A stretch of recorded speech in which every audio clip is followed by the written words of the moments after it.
O que a maconha faz no cérebro? Será que é bom? Será que é ruim? Tem malefícios? Tem benefícios? Hoje a gente vai falar tudo sobre cannabis de acordo com a ciência e, é claro, sempre focando nos estudos neurocientíficos. Para quem ainda não me conhece, meu nome é Kelvin Corrêa, eu sou especialista em neurociências e comportamento humano e aqui nesse canal eu trago conteúdos sobre desenvolvimento pessoal e autoconhecimento, sempre baseados em ciência. Baseados, ficou meio esquisito para esse vídeo aqui, mas enfim, os conteúdos são sempre muito bem embasados, tá bom? Então já se inscreve aí porque tem vídeo novo toda semana.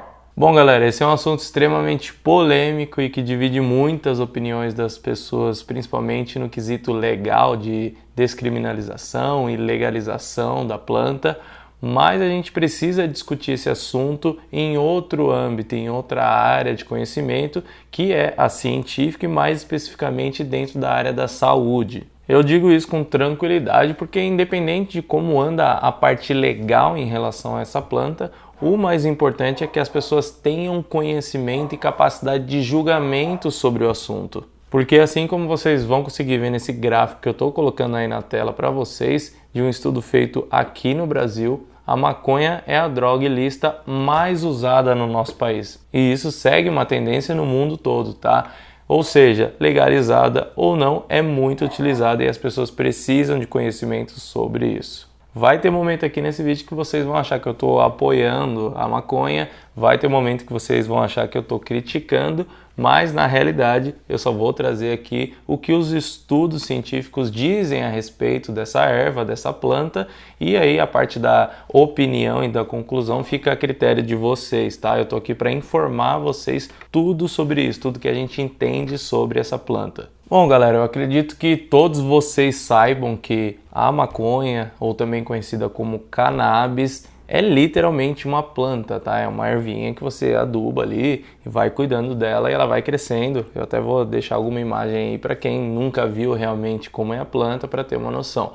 E a gente tem registro de uso dela, né? Os historiadores mostram que pelo menos há 2000 anos antes de Cristo, se eu não me engano, na Ásia, já se encontrava alguns indícios de uso dessa planta, principalmente para a parte medicinal. Mas uma pergunta que talvez você nunca tenha se feito é por que o ser humano usa essa erva, né? Por que já há quase 4000 anos é algo que faz parte de algumas culturas? Talvez vocês nunca tenham parado para pensar nisso, mas toda substância que a gente utiliza é porque, de alguma forma, ela tem uma interação com o nosso corpo, com a nossa biologia, porque senão não teria motivo da gente utilizar ela, certo? E o que eu vou dizer agora vai parecer até loucura, mas aí dentro do seu cérebro tem uma química que é basicamente uma maconha produzida pelo nosso corpo. Isso é o que a gente chama de endocannabinoides. Na realidade, a gente tem todo um sistema endocannabinoide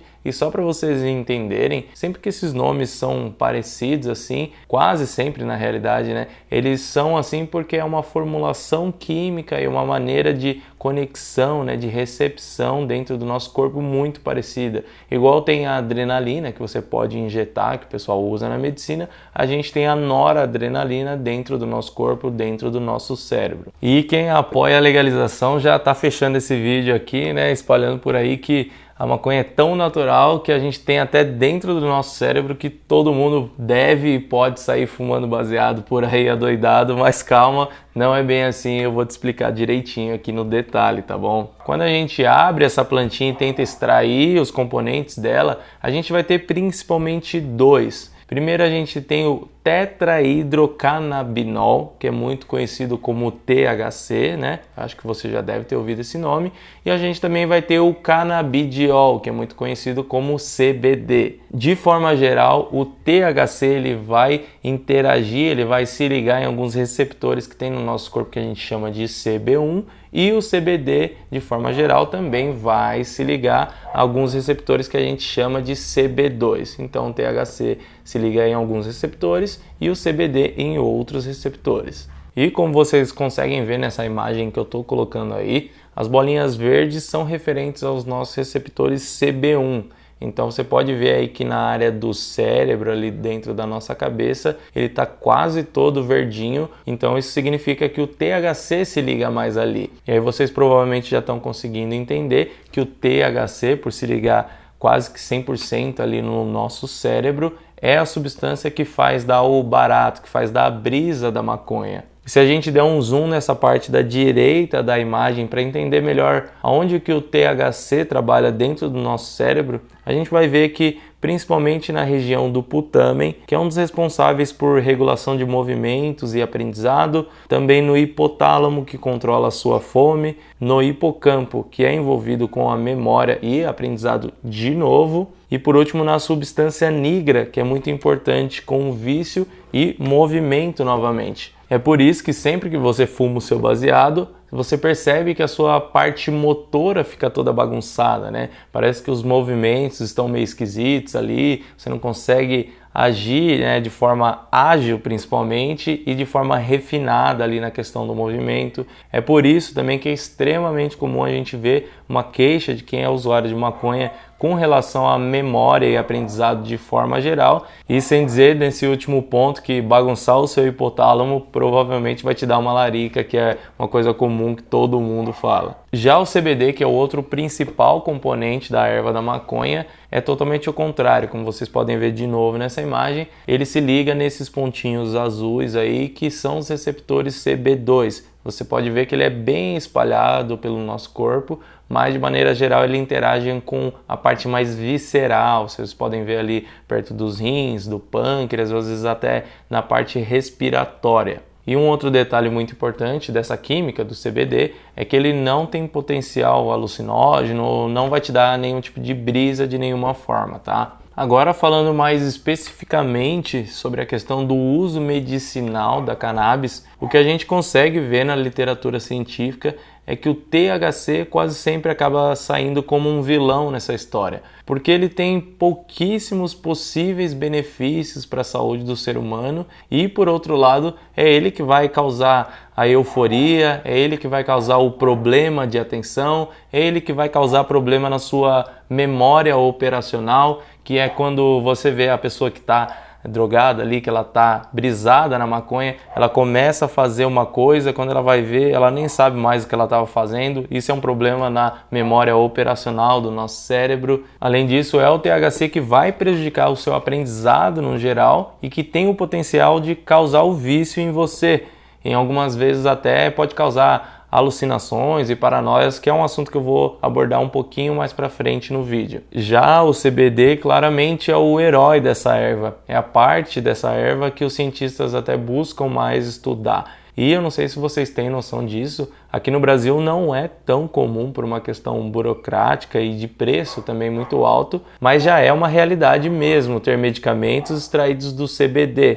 Já tem muitas pesquisas, já é receitado para alguns tipos de convulsão e epilepsia, por exemplo. Ou seja, a maconha utilizada para extrair essa substância, dessa substância, fazer um medicamento para usar na medicina, ali na realidade até fazer uma mudança química, muitas vezes isso é muito comum em medicamento, para ser o menos prejudicial possível para a saúde do ser humano que vai utilizar aquele medicamento, que precisa dele. Isso já é uma realidade e já acontece. Mas você repara que eu estou falando sobre todo um processo de extração e de mudança ali, na realidade, até dentro dessa química. Não vai achar que por você, sei lá, comer um bolo que tem essa substância ou de você fumar um baseado, você vai ter esse tipo de benefício. É muito diferente eu dizer que algo tem um potencial terapêutico e medicamentoso a partir da extração e de você, sei lá, comer ou fumar aquilo. Por exemplo, o óleo da mamona tem muitos benefícios pra gente, dependendo de como você extrai, como você formula ele ali depois em laboratório, ele é maravilhoso, tem muitos benefícios. Mas você vai ficar comendo a mamona? Você vai fumar a mamona? São coisas totalmente diferentes, tá bom? Inclusive, trazendo agora essa parte do fumar, até agora no vídeo eu falei mais sobre a questão medicinal e dei um panorama geral do que é a maconha. Mas e como droga de abuso e como uso recreativo? Tem algum perigo? Não tem? O que pode trazer de malefício para a nossa saúde? Então a gente vai entender agora todo esse outro lado da maconha. Bom, o primeiro ponto que é muito importante da gente abordar aqui quando a gente fala da maconha em relação ao seu uso de abuso, né, o uso como droga, é essa história, esse folclore de que se criou de que a maconha não vicia. Eu não sei de onde que tiraram essa ideia aí, para ser bem sincero, mas provavelmente se você assistiu o meu último vídeo onde eu falo sobre jejum de dopamina, eu acho que já ficou muito claro de que isso não existe, que isso não faz sentido nenhum, né? Independente se é natural, se é sintético, se é químico, se não é, às vezes se é só um comportamento, a gente tem sim a possibilidade de se viciar nisso. É até um exemplo que eu dei no meu vídeo anterior. Como que a gente só se vicia se for uma substância química e sintética, se as pessoas ficam viciadas em pornografia e jogos de azar, por exemplo. A gente sempre tem que pensar nisso. Na verdade, o vício nada mais é do que um super hábito, é um comportamento. Então a gente pode se viciar sim. Inclusive, mais especificamente falando sobre a maconha, ela não só pode viciar, como ela pode entrar dentro de um quadro que a gente chama de transtorno por uso de substância, que ocorre também com álcool, também com cocaína, também com crack, basicamente qualquer outra droga, tá? E no caso da maconha, quem vai ter esse tipo de problema não é um público tão baixo assim, na realidade. Para quem faz o uso esporádico ali, às vezes 1-2 vezes na semana, a taxa de incidência é de 10% entre esses usuários. Mas para quem já utiliza todos os dias, quem fuma maconha diariamente, a incidência de que vai ter esse transtorno por uso de substância é de 30%. Imagina que se você colocar numa sala 10 pessoas que usam a maconha diariamente, pelo menos 3 dessas pessoas vão ter sérios problemas com o uso da droga. Então, sei lá, ela pode perder a família, pode perder o emprego, pode ter problema legal com isso, pode estar fazendo muito mal para a saúde dela, que ela não vai conseguir largar a maconha e vai continuar usando, independente de qualquer problema. É isso que se caracteriza, né, o transtorno por uso de substância. Tem várias coisas ali, vários pontos para se analisar nisso, mas de forma geral é isso. Agora, se esse risco é muito alto ou não para você que gosta de utilizar essa droga, aí é uma avaliação pessoal, mas tenha em mente que é mais ou menos 30% dessas pessoas, tá? Outro ponto muito importante para se falar sobre a maconha é que existe uma grande incidência, é muito comum de se ver a maconha acabar abrindo quadros psicóticos nas pessoas. Muitas vezes a pessoa nunca teve uma psicose na vida e começa a ter a partir do primeiro uso de maconha e às vezes até continua tendo mesmo depois de descontinuar o uso, mesmo de parar de utilizar ela. Além disso, também quem tem alguma propensão a desenvolver esquizofrenia, muitas vezes tem o seu primeiro quadro no uso da maconha e depois acaba, né, tendo que lidar com esse problema para o resto da vida. Então muitas vezes que as pessoas até acham normal ou meio que engraçadinho quando alguém usa a maconha e fica tendo muito delírio, alucinação, não consegue realmente responder por si, racionalizar ou nem enxergar a realidade que está à sua volta, na verdade o que está acontecendo é um quadro de psicose, é um problema de transtorno mental muito sério, que não é brincadeira. E geralmente o pessoal ali, né, que tem o costume do uso acha engraçado, acha normal, mas pode dar alguma coisa muito ruim na realidade. Outra coisa muito comum de se acontecer com o uso da erva é a pessoa ter algum tipo de ataque de pânico. Então é aquela sensação de que alguma coisa muito ruim está prestes a acontecer, ou também é muito comum da pessoa sentir que vai morrer por algum motivo, é uma sensação real de que algo horrível, como uma morte, está prestes a acontecer. E com algumas pessoas, simplesmente depois que a química sai do corpo, ela volta à vida ao normal, mas o problema é que muitas vezes depois desse ataque de pânico, a pessoa acaba ficando com uma ansiedade muito alta em relação a várias coisas, ou até desenvolve algum tipo de fobia. Porque o que acaba acontecendo é que seu cérebro pode fazer associações com essa situação extremamente negativa que você passou, com todo o contexto que era envolvido ali. Então imagina que, sei lá, você teve um ataque de pânico em um show grande, ou às vezes num jogo de futebol, um lugar que tinha muita gente. Não é nada incomum de que você tenha fobia depois de frequentar lugares muito cheios ou que você entenda algum contexto, alguma pista, algum sinal que aconteceu ali em relação a ter toda essa experiência negativa. Então é algo que tem que tomar bastante cuidado, é mais uma consequência para o longo prazo, é uma coisa que pode até acontecer com o uso esporádico de quem de vez em quando ali dá uns dois, tá? Não dá para garantir que nunca vai acontecer esse tipo de problema na sua vida. E todos aqueles pontos que eu comentei sobre os malefícios que o THC tem no nosso corpo se aplicam aqui nesse caso de uso da maconha para fumar, né, ou para o uso de abuso no geral, porque na realidade as maconhas hoje quase todas têm uma alta taxa de THC e na verdade eles até tiram muito do CBD, que por vezes funcionaria como um protetor ali para regular um pouquinho, tentar ser menos prejudicial, mas a verdade é que a maioria tem o THC muito alto, tá? Então, problema de memória, problema de atenção, de reflexo e por aí vai. E para finalizar esse tópico do uso da maconha de forma recreativa, como droga de abuso, é importante eu abordar a questão da desregulação do seu sistema nervoso quando você faz o uso crônico da maconha. Eu vou deixar uma imagem na tela para vocês terem uma noção do que eu estou falando. Esse cérebro aí da esquerda que vocês estão vendo mostra a quantidade de receptores CB1, né, que é aquele que se liga no THC, no cérebro de uma pessoa saudável, que não utiliza maconha. Então todos esses pontinhos vermelhos aí significa que tem uma quantidade muito grande desses receptores. E o segundo cérebro, que é esse, o da direita, é o de um usuário dessa droga. E vocês podem reparar que quase que não tem esses pontinhos vermelhos. Isso aí é a ausência desses receptores. Você basicamente está queimando, né, entre aspas, todo o seu sistema endocannabinoide. E se eles estavam ali antes de você ferrar com todo esse sistema, é claro que o seu corpo, a sua biologia no geral, precisava desses receptores, de todo esse sistema funcionando normalmente para tudo no seu corpo funcionar normalmente, né? Então, você ter esse problema da perda desses receptores vai prejudicar ali em questões emocionais, em questões alimentares, em questões, como eu disse, de atenção, também até afeta o seu sistema imunológico, isso sem dizer que bagunça o seu sistema dopaminérgico como consequência, porque no nosso corpo tudo é interligado e um dos reflexos ruins que você vai ter com isso é no seu sistema de recompensa. Essa desregulação no sistema dopaminérgico muito provavelmente é o que explica alguns estudos clínicos que a gente consegue ver que um usuário de maconha ele tem muito mais facilidade, ele é muito mais propenso a se viciar em outras drogas e que quando ele entra em um tratamento para tentar se livrar de uma outra droga, por exemplo, o crack ou a cocaína, é muito mais difícil para essa pessoa, ela tem muito mais resistência à abstinência, ao tratamento por uso de substância. Imagina que todo o seu sistema endocannabinoide muitas vezes acaba funcionando como um freio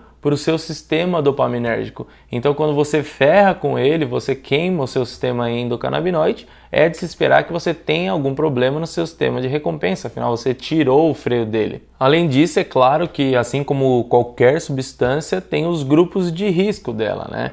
Grávidas não podem utilizar, se você tem algum tipo de transtorno mental ou até familiar com algum tipo de transtorno, você também é grupo de risco, sei lá, se você tem um irmão que tem depressão, ansiedade, um tio que tem esquizofrenia, esquece usar maconha, você está dentro do grupo de risco. E também um outro grupo de risco são os adolescentes. A gente sabe muito bem que esse é o grupo, é a faixa etária que mais utiliza a droga e que menos vê risco nela, mas esse é um risco extremo mesmo. Imagina que o cérebro do adolescente ele ainda está em formação. Aí acontece toda essa bagunça que eu comentei antes, num cérebro que está bem molinho ali, que ele está em formação. Você já pode imaginar o tipo de problema que dá nisso. Afeta até o QI desses adolescentes quando eles vão se tornar adultos, afeta até a capacidade cognitiva deles. Então é um grupo de extremo risco mesmo. E eu não sei se é uma coisa que é clara para todo mundo, mas aquele percentual que eu falei dos 30% das pessoas que são usuárias diárias que vão ter problema por uso de substância, na realidade aquilo se altera de acordo com o seu caso, tá? Então se você está dentro do grupo de risco, aquele risco aumenta. Se você utiliza uma maconha que tem o THC ainda mais alto, que é muito comum, aquele risco aumenta. Se você é uma pessoa que usa várias vezes no dia, também aumenta. Se você usar muitos anos, aumenta. Ou seja, aqueles 30%, dependendo do que você vai fazendo, cada vez você chega mais próximo a ele. A curva, né, desse risco ela vai aumentando, principalmente conforme o tempo e a potência dessa droga, tá? Enfim, fazendo um resumo aqui sobre a maconha é o seguinte: ela é uma droga que tem potencial aditivo, ou seja, você pode se viciar nela sim. Ela é uma droga que pode causar toda uma bagunça ali no seu sistema nervoso de forma geral e causar problemas na sua vida sim. Porém, ela também é uma planta extremamente complexa, uma verdadeira farmácia que pode e deve ser cada vez mais estudada, cada vez mais extraída para se tornar medicamento, para trazer alguns benefícios para a nossa saúde, trazendo a ciência, né, trazendo a medicina, a área da saúde para perto dessa planta. Então, para o vídeo de hoje é isso. Eu espero que ele tenha sido esclarecedor para você. Se você gostou, não esquece de se inscrever aqui no canal, porque tem vídeo novo toda semana. E deixa a curtida aí para apoiar esse trabalho que eu faço aqui para você. E eu te vejo na próxima semana. Um abraço!